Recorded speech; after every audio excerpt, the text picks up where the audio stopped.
Hola, bienvenidos. Esta es una charla de comunicación accesible. Y si estás aquí, eso quiere decir que sos comunicador, diseñador o cualquier otra profesión donde necesitamos una comunicación inclusiva y accesible. Bienvenidos, me alegra muchísimo que estés aquí. Yo soy Camila Soundi, tengo una licenciatura en Ciencias de la Comunicación y una maestría en accesibilidad para Smart City. Yo he estado dando muchas charlas, talleres, conferencias, asesorías y consultorías sobre accesibilidad para personas con discapacidad. Desde el año 2003 he estado trabajando en la sensibilización de los derechos para las personas con discapacidad auditiva, la importancia de aprender lengua de señas y toda la parte de sus derechos, su educación, su visibilidad. Y bueno, este trabajo en Fundación Manos Mágicas y posterior, unos años después, en la fundación armé mi propio proyecto que es Equidad para la Inclusión, que se llama EPLI, para ampliar un poco más el tema de accesibilidad, involucrar la discapacidad sensorial, eso quiere decir no solo la auditiva, sino que también la visual, y con énfasis en la baja visión.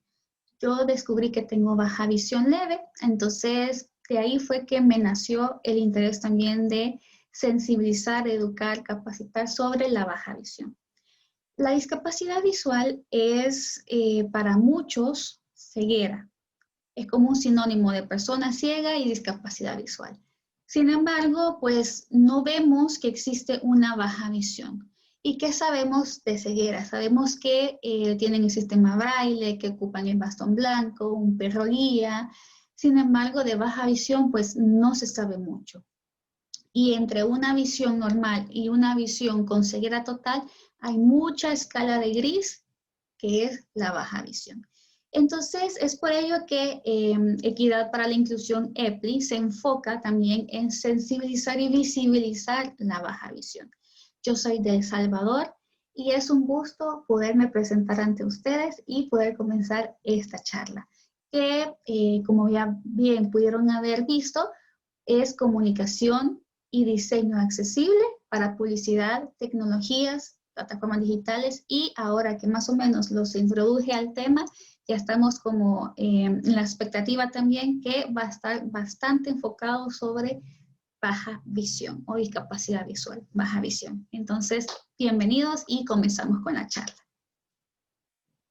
Como les mencioné, la charla se llama Comunicación y Diseño Accesible, o también se puede llamar inclusivo, para publicidad y tecnologías o plataformas digitales. A veces confundimos comunicación inclusiva con lenguaje inclusivo, que no es para nada lo mismo. El lenguaje inclusivo es cuando ocupamos el lenguaje no machista. Ya lo hemos conocido, ocupar el niños, niñas, por ejemplo, es un lenguaje no machista y es el lenguaje inclusivo. Pero comunicación inclusiva es otra cosa mucho más profunda con respecto a la discapacidad, y eso es lo que vamos a ver en este momento.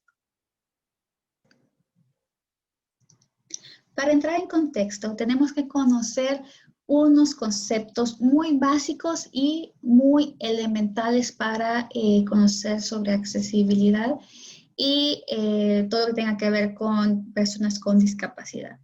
Siempre escuchamos estos dos términos como que si son sinónimos, pero en realidad no. Igualdad no es lo mismo que equidad. Igualdad, yo se lo voy a explicar como un ejemplo un poco gráfico para que sea un poco más comprensible. Igualdad sería, por ejemplo, yo como mamá de 3 hijos, les doy a cada uno de ellos una manzana. Uno de mis hijos tiene 7 meses, el otro 2 años y el otro 13 años.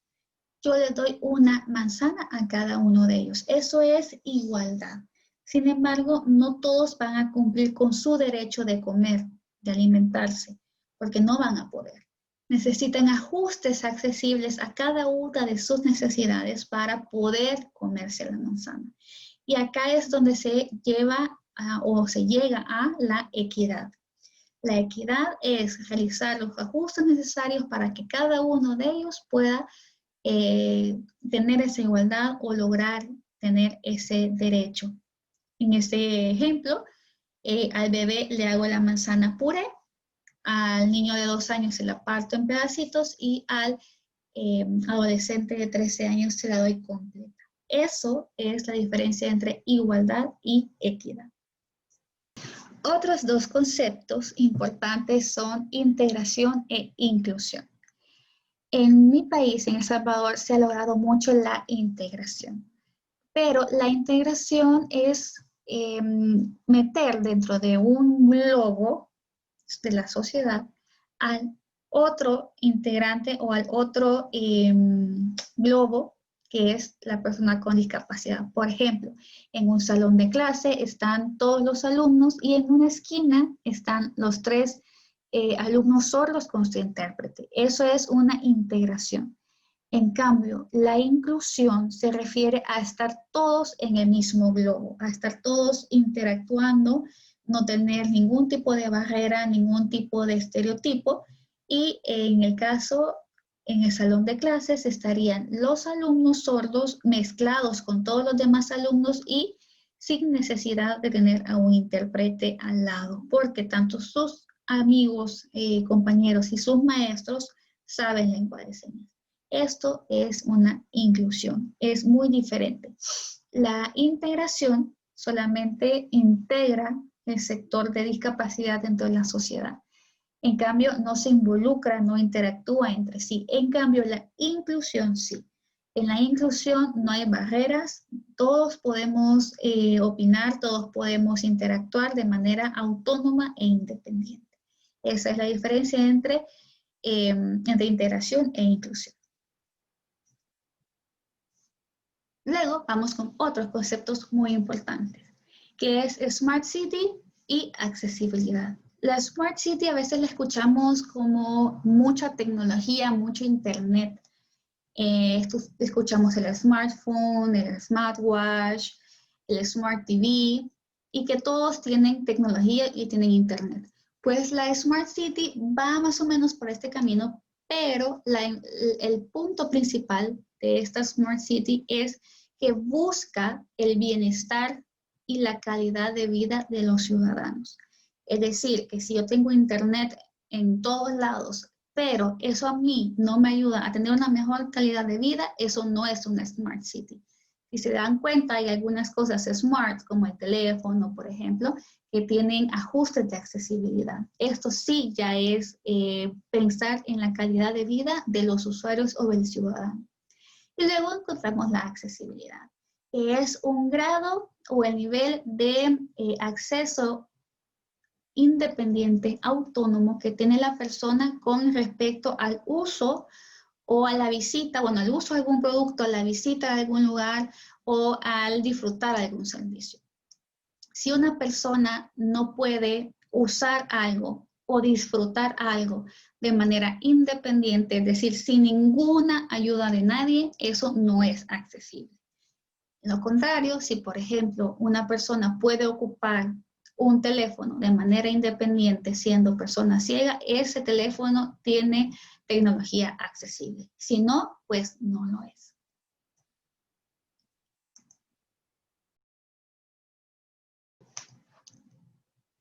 Entrando en tema de comunicación inclusiva. La comunicación inclusiva, lo que mencionaba anteriormente, no es lenguaje inclusivo. Esto sí tiene que ver con todo lo que la comunicación engloba. Por ejemplo, aquí tenemos el esquema de comunicación general, donde está el emisor, el mensaje, el canal, el código y el receptor. Pero una comunicación que no es inclusiva, el receptor a veces no recibe ese mensaje. ¿Y por qué? Ya vamos a ver. Para ver este tema es importante recalcar algunos puntos importantes, que son, por ejemplo, los términos correctos. Hay terminología que no se debe de ocupar porque es peyorativa para las personas con discapacidad. A veces estamos muy acostumbrados a decir discapacitados, minusválidos, capacidades especiales, o hacerlo en diminutivo como sordito, cieguito, pero según la Convención de Derechos para las Personas con Discapacidad, como ente rector de derecho, esta persona debe de dirigirse como a la otra persona con discapacidad, es persona con discapacidad, porque es un ente de derecho. Así está establecido en la convención y es por ello que todas las personas con discapacidad hacemos como este énfasis en ocupar los términos correctos, ya sea cuando hables con una persona o entrevistes a una persona o en general cuando te refieras a una persona con discapacidad, es este el término que debes ocupar. Y si quieres especificar un poco más, pues ya se ocupa la discapacidad específica, como por ejemplo, persona con discapacidad auditiva, persona con discapacidad visual, persona con discapacidad motriz o física. Ya luego cada discapacidad también tiene su forma de decir, como persona sorda o sordo, persona ciega, persona con baja visión, etc. Pero en general es persona con discapacidad. Luego hay algunas cositas que también tenemos que conocer, que por qué nuestro mensaje no llega al receptor. Como comunicadores, diseñadores, productores audiovisuales, publicistas, tecnología, plataformas, aplicaciones móviles, ¿por qué mi producto no lo están ocupando las personas con discapacidad? Y es porque no conocemos sus necesidades. Entonces hay que como pensar, ¿realmente conozco mi receptor? Es como que si yo mandara un mensaje en francés y el receptor solamente hable mandarín. Este receptor no va a entender mi mensaje, de hecho ni le va a hacer caso o quizá incluso ni va a intentar entenderlo. Entonces es ahí una pérdida de tiempo, una pérdida de dinero, porque no conozco bien a mi receptor y mandé un mensaje que no iba a comprender. Y aquí es donde surgen las barreras de comunicación. Hay muchísimas barreras de comunicación, como las que mencionaba recién, que es hablar en idiomas distintos, que no nos conocemos, no conocemos el idioma del otro. Entonces, así es muy difícil comunicarnos. Luego tenemos la dificultad de escuchar o de entender el mensaje también.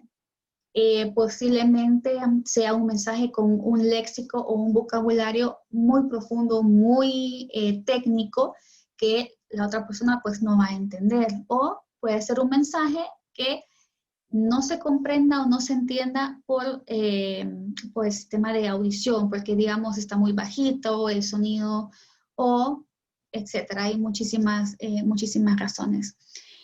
O problemas también a comprender alguna imagen gráfica. Eso sucede muchísimo, sobre todo cuando no se ocupan las iconografías o las iconografías universales, donde todos entendemos, por ejemplo, la diferencia entre el icono del baño de mujer con el baño de hombre. Pero si de repente colocan una mula y un caballo y de colores similares, pues ahí hay una confusión. En lo personal, a mí me ha pasado que me he metido a un baño de hombres porque realmente no entiendo cuál es cuál. Porque, bueno, para las personas con discapacidad visual, sobre todo baja visión, hay muchas cosas que se parecen y lo vamos a ver en un ratito.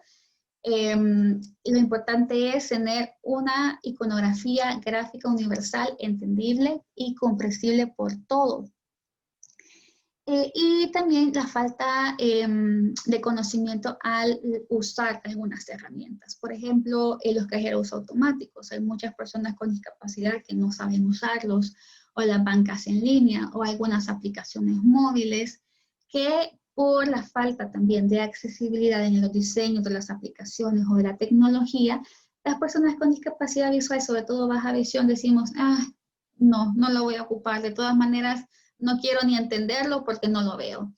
Entonces, son ese tipo de barreras que hay en la comunicación y cómo podemos romperlas, pues con ajustes. Lo que mencionaba al principio de la equidad, los ajustes es súper importante realizarlos, dependiendo de la necesidad de cada persona. Conociendo un poco más sobre discapacidad, estos datos son de El Salvador. Lamentablemente mi país no tiene un censo de cuántas personas con discapacidad hay y mucho menos de qué discapacidad cada una. Sin embargo, en el 2015 está el Consejo Nacional para la Atención Integral para la Persona con Discapacidad, que se llama CONAIPD. Esta institución hizo este censo. Es como una encuesta. Como persona con discapacidad se llena la encuesta, se dice dónde vive, edad, qué tipo de discapacidad, etc. Entonces es más o menos este censo, no es censo, esta estadística que se logró recaudar. Como vemos en mi país, en El Salvador, pues hay un poco más de discapacidad física. Cuando hablamos de accesibilidad, a veces, bueno, no a veces, casi siempre, la mayoría de las veces, se piensan en rampas, en barras, en que la puerta tenga la medida necesaria para que la silla de rueda pueda pasar. Y muchos lineamientos de accesibilidad que existen en arquitectura, justamente para la discapacidad física. Pero si un edificio cumple con estos lineamientos de accesibilidad, sobre todo en el área arquitectónica, para la discapacidad física, no quiere decir que sea del todo accesible. ¿Por qué? Porque si nos damos cuenta, hay muchas otras discapacidades que no se toman en cuenta con respecto a estos lineamientos y que hace falta aplicarlos. Por ejemplo, si en este edificio hacemos un edificio accesible y como lineamiento de accesibilidad para personas con discapacidad física se necesita un ascensor, colocamos el ascensor. Colocamos el ascensor, pero este ascensor no tiene luz en los botones. No tiene contraste de luz en los botones y no sé qué número es de qué botón. No tiene un sistema audible donde diga que ya estamos en el nivel 1, en el nivel 2 o en el nivel 3. O tampoco tiene una pantalla donde vaya señalando qué nivel es el que está pasando. Es decir, si una persona sorda o una persona con discapacidad visual, tanto ciega o como baja visión, en ese elevador se va a perder. No va a saber en qué piso o en qué nivel del edificio está. Entonces, ahí ya no está cumpliendo con los lineamientos de accesibilidad. Si nos damos cuenta, la discapacidad sensorial, por lo menos en estos gráficos, son muchas más personas con discapacidad sensorial, es decir, auditiva y visual, que la discapacidad física. Si los juntamos todos, pues son muchos más y no hay lineamientos que se cumplan de accesibilidad o estos ajustes que se cumplan dentro de muchas áreas. Estoy hablando ahorita solo del área arquitectónica, pero en muchas otras áreas no se cumplen tampoco. Y este dato a mí, pues en lo personal, me causa mucho terror, porque no conocemos cuántas personas con discapacidad visual hay en mi país, El Salvador, pero la Organización Mundial para la Salud, la OMS, sí ha lanzado estos datos. 2.200 millones de personas a nivel global tienen baja visión. Y lo más impactante también es que 1.000 millones de estas personas pudieron haberse evitado. Y el asunto es que no conocemos sobre baja visión, no conocemos sobre cómo prevenir desde los niños esta baja visión. Entonces sí es importante tanto la sensibilización, la educación sobre baja visión, como también trabajar el área de la accesibilidad para estas personas. ¿Qué es la baja visión entonces? La baja visión es una condición visual que no se corrige ni con anteojos o lentes recetados, ni con cirugías tampoco, ni tratamientos médicos.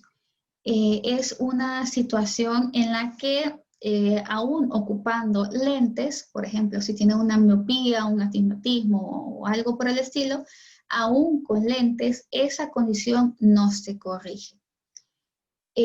Pueden existir muchísimos tipos de baja visión. No todas las personas con baja visión ven igual. Esa es otra también de las características. Hay muchos tipos de baja visión. A veces se puede tener más de un tipo de baja visión y no todas las personas con baja visión ven igual o se sienten cómodas en un mismo lugar.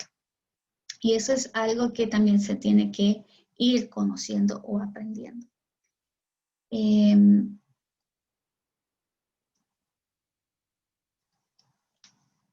¿Cómo sé si tengo baja visión, por ejemplo?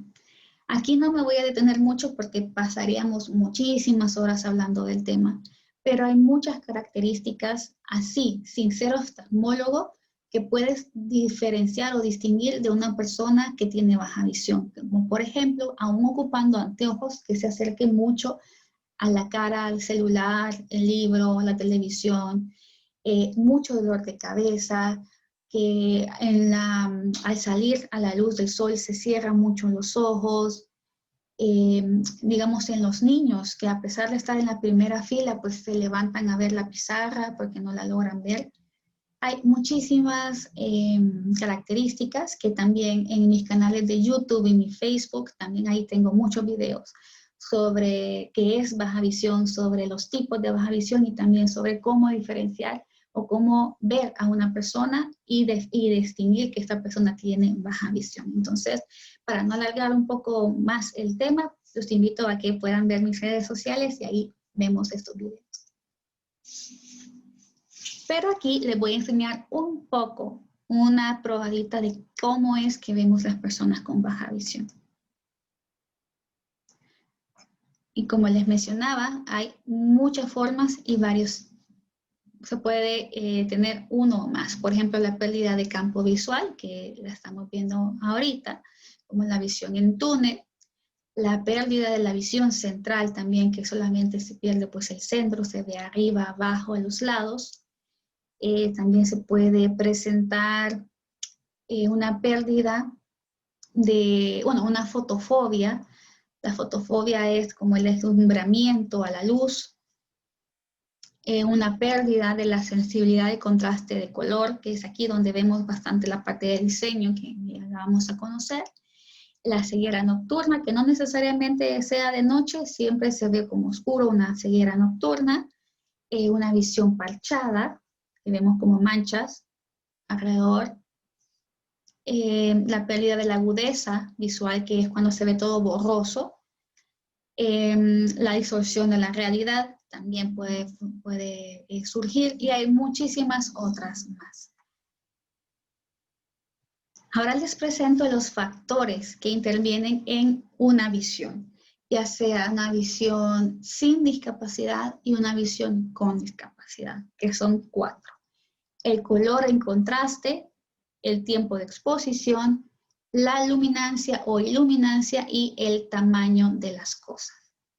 Cada una de ellas pues tiene como su lineamiento básico de accesibilidad, pero en general el contraste de color, entre más diferencia tienen un color y otro, es un mayor contraste. Y el mayor contraste es el mejor amigo de la persona con discapacidad visual, baja visión. ¿Por qué? Porque vimos hace poco que en los tipos de baja visión que está la pérdida de contraste de color. Entonces, entre más parecidos sean estos colores, menos se va a sentir o percibir este contraste de color. Por ejemplo, si yo coloco un fondo amarillo con letras blancas, este contraste de color, ya que el amarillo y el blanco son colores muy similares, son colores claros, el ojo de la persona con baja visión no lo va a lograr percibir. Y únicamente se va a ver un parche amarillo o un parche blanco, pero no se va a distinguir el mensaje o las letras, el icono o lo que sea que esté plasmado ahí.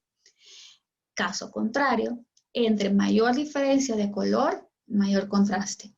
Si fuera un blanco y un negro, esto jamás se va a perder. Si es un fondo negro y letra blanca, jamás se va a perder ni viceversa. El tiempo de exposición es muy importante también. Hay muchos mensajes que se pierden por la rapidez en la que lo emiten. Esto sucede mucho en cajeros automáticos, en aplicaciones móviles, en sitios web y también en productos audiovisuales, anuncios, gráficos, animaciones, menús rotativos de pantallas digitales. Todos estos mensajes se pierden por el poco tiempo de exposición del mensaje. Ahora, imagínense que de repente ponemos un mensaje que dura menos de un segundo y la pantalla es blanca con la letra amarilla. Jamás en la vida vimos ese mensaje como personas con baja visión, jamás. Si es rápido el mensaje y tiene fondo negro con la letra blanca, uy, algo pasó ahí. ¿Qué fue? No sé, pero sí distinguí por el uso contraste de color, sí distinguí que algo apareció ahí, pero no logré leerlo o no logré comprender qué es lo que está ahí. Sin embargo, si ocupo un buen contraste de color y le dejo un poco más de tiempo de exposición, ahí comprendo el mensaje, leo el mensaje bien y llega. Otro factor muy importante es la luminancia o la iluminancia, que pues vemos que, y que conocemos que está la luz natural y la luz artificial. Es muy importante el uso de luz. ¿Por qué? Porque con la luz se activan los conos, los bastones, que en nuestro caso, en el caso de baja visión, puede ser que estén un poco atrofiados. La luz extra ayuda a ver mejor los colores. Si hay un marrón y un violeta oscuro con un poco de luz, un poco más de luz, yo puedo diferenciar qué color es cuál. En cambio, sin luz, los dos colores son exactamente iguales. Lo mismo sucede con el tiempo de exposición. Si el tiempo de exposición es rápido y no hay luz, ni me di cuenta que apareció algo ahí. Sin embargo, si el brillo de la pantalla o alguna luz externa de apoyo se dirige hacia ese anuncio, ya es como, sí, apareció algo ahí. Lo malo de la luz, ¿no? Lo que es dañino de la luz, tanto natural como artificial, para todo ojo humano es el rayo azul. Siempre se dice que hay que protegernos del rayo ultravioleta, sin embargo, el rayo azul nadie lo menciona y este es el que daña directamente a la retina del ojo. Entonces, tanto ustedes como yo tenemos que preocuparnos y cuidarnos de la luz azul. En los teléfonos móviles, por ejemplo, hay un filtro que dice protección de luz azul. Yo les recomiendo que todos lo activemos. Puede ser que veamos que la pantalla se ponga un poquito amarilla, pero es por el filtro. Y así protegemos también nuestra retina. Otro factor es el tamaño de las cosas. Entre más chiquito sea el icono, la letra, el dibujo, menos agudeza visual se va a tener. La agudeza visual vimos en los tipos de baja visión, que es cuando se ve todo borroso, ¿sí? Entonces, el tamaño es muy importante. Tiene que tener un tamaño adecuado para que la agudeza visual no se vea involucrada y se pueda leer bien. Si no, pues entre más chiquito sea, se va a necesitar una lupa. Y si no tenemos la lupa, un poco más de luz, pero si no tenemos eso, también se ve borroso. Entonces, lo importante es también tener un tamaño adecuado. Entonces, hay una fórmula para realizar las cuestiones, el manejo de material, comunicaciones, diseño más accesible, que está como bien general, que es a mayor contraste de color, con un buen tiempo de exposición, una buena luz, en un caso, por ejemplo, brillo, exposición a luz correcta, y un tamaño de letra e iconografías correcto. Esto nos va a dar una mayor agudeza visual y vamos a poder recibir ese mensaje como personas con baja visión. Ahora continuamos con los lineamientos básicos de la comunicación accesible. Se pueden distinguir en 5 áreas de la comunicación. La comunicación no únicamente es publicidad o diseño, sino que también involucran muchísimas áreas más. Una de ellas es la expresión verbal. Dentro de la expresión verbal, cualquier comunicador o cualquier persona que se expresa y tiene que ser inclusivo o en un cargo donde hay que ser inclusivo o accesible, tiene que ocupar los términos correctos que les mencionaba al principio. Siempre la expresión verbal es muy importante y tiene sus lineamientos de accesibilidad. Otra área que también tiene sus propios lineamientos de accesibilidad. Otra área que tiene también sus lineamientos de accesibilidad son las entrevistas. O también puede ser el área periodística. Hay un protocolo y un lineamiento específico de cómo tratar a una persona con discapacidad para las entrevistas. Puede ser entrevistas mediáticas, como en prensa, y también esta área se puede aplicar a recursos humanos. ¿Cómo es el lineamiento básico para tratar, reclutar y todo el proceso de reclutamiento para una persona con discapacidad en general también? Otra área muy importante son los materiales. Los materiales incluyen todo tipo de material comunicativo que podemos emitir, ya sea tradicional, anuncios, publicidad, plataformas digitales, promocionales, gráficos, y acá se involucra mucho el área de diseño. Acá hay muchísimos lineamientos de accesibilidad para tener un diseño universal o un diseño accesible para que todos los materiales tengan esta característica y las personas con baja visión las puedan recibir.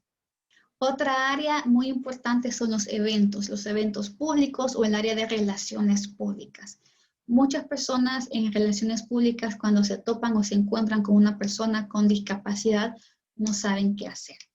Y es muy importante conocer los protocolos y los lineamientos básicos de accesibilidad para los eventos públicos o para cualquier actividad de relaciones públicas, que también existen estos lineamientos y se pueden impartir perfectamente. Y por último, y no es menos importante, es el entorno. Todo comunica, desde la señalética hasta el uso de la luz, el color que ocupamos en las paredes. Esto también tiene que ver mucho con diseño de interiores, de arquitectura y diseño de interiores, porque el entorno también es muy importante. Y tiene que ver mucho con comunicaciones, el uso correcto de la señalética, el uso correcto del contraste de color en interiores y muchísimas cosas más. Todos estos lineamientos yo los ofrezco también en los talleres, en las capacitaciones y en charlas un poco más extensas, donde podemos profundizar en cada una de ellas. Si gustan y están interesados en aprender muchísimo más sobre estos lineamientos, con gusto en mis redes sociales o por correo electrónico me pueden contactar y armamos un taller un poco más profundo con cada uno de estos lineamientos. Podemos estudiar a más profundidad los lineamientos de comunicación y materiales de diseño gráfico en los talleres que yo imparto, pero les lanzo también por acá algo que no es muy desconocido, que es el diseño universal. El diseño universal, pues, es cualquier diseño, tiene que ser accesible para el uso o el disfrute de cualquier persona. Este diseño universal siempre también lo relacionan mucho con la arquitectura, pero también se implica o se aplica bastante en el área de comunicación y diseño gráfico. Por último, les menciono también los tipos de contraste de color, que esto es la base de todo. Los contrastes de color es muy importante conocer cómo podemos aplicarlos. A veces algunos diseñadores me han dicho, pero es que si ocupo un contraste de color diferente, el diseño se ve feo, o si amplío un poco el tamaño de la letra, ya no es minimalista. Y sí, a veces hay que romper con tendencias, hay que romper con, no solamente es bueno que se vea bonito. Si se ve bonito está perfecto, pero si no tiene funcionalidad o no tiene usabilidad o no funciona, pues no sirve de nada. Entonces hay que encontrar un balance entre lo bonito y lo funcional. Y la clave está en el uso correcto de contraste alto de color. Si el fondo es oscuro, todos los elementos como la letra, la tipografía, los iconos tienen que ser claros. Si el fondo es claro, todo lo demás tiene que ser oscuro. Y es así como nos garantizamos que se ocupe un buen contraste de color. No únicamente es blanco y negro, puede ser todas estas combinaciones que vemos por acá, donde dice que sí está bien hecho, o podemos encontrar muchas otras. Lo importante es poner dos colores que sean totalmente diferentes. Si un color es cálido, ponerlo frío el otro, o si un color es oscuro, el otro ponerlo claro. Y es así como vamos a dar un material un poco más accesible y podemos abonar a esta inclusión y a esta comunicación inclusiva. Y aquí hemos terminado esta charla. Yo sé que pudo haber sido un poco breve, de repente nos surgieron dudas o quisimos profundizar en algún tema, sobre todo en los lineamientos de accesibilidad. Pero para ello yo les invito a que me busquen en redes sociales, en todas mis redes sociales, estoy como Camila Soundi, o también pueden escribirme a mi correo electrónico o escanear el QR, está aquí, el QR, donde pueden ustedes también escribirme, preguntarme. Yo con mucho gusto les puedo ofrecer asesorías, consultorías. Se pueden inscribir también en todos los talleres o las charlas que yo estoy dando, y no únicamente en el área de comunicaciones. También yo las ofrezco en turismo accesible, educación accesible, arquitectura, urbanismo accesible, en fin, hay muchísimos temas donde la accesibilidad tiene que ser un eje transversal. ¿Por qué? Porque la responsabilidad de tener una sociedad accesible es de todos, ya que tanto ustedes como todos en la sociedad, en el país, en el mundo entero, vamos a llegar a tener discapacidad un día por vejez, que perdemos la audición, cataratas, la visión o algo, ocupamos silla de ruedas, ocupamos bastón, o por algún accidente también que podemos golpear la cabeza, o alguna enfermedad como la meningitis, en fin. Hay muchísimas razones o motivos por los que una discapacidad aparece en la vida de cada uno de nosotros. Entonces es muy importante aprender sobre ella, sobre la discapacidad, ver la manera de cómo podemos prevenir también, por ejemplo, la baja visión, que es un factor que se puede prevenir en algunos casos, ver la manera de educarse sobre el tema, y también lo importante que es tener una sociedad accesible, una sociedad inclusiva, no solo en el área de comunicaciones, como mencionaba, sino que en general. Y tener una verdadera Smart City, que pues con la tecnología, la ayuda de la tecnología, de lo digital, pero siempre en función y en busca de la mejor calidad de vida de las personas. Soy Camila Soundi, fue mucho gusto estar con ustedes impartiendo esta charla. Yo quedo siempre a la orden y quedémonos siempre en este congreso muy importante y muy bonito.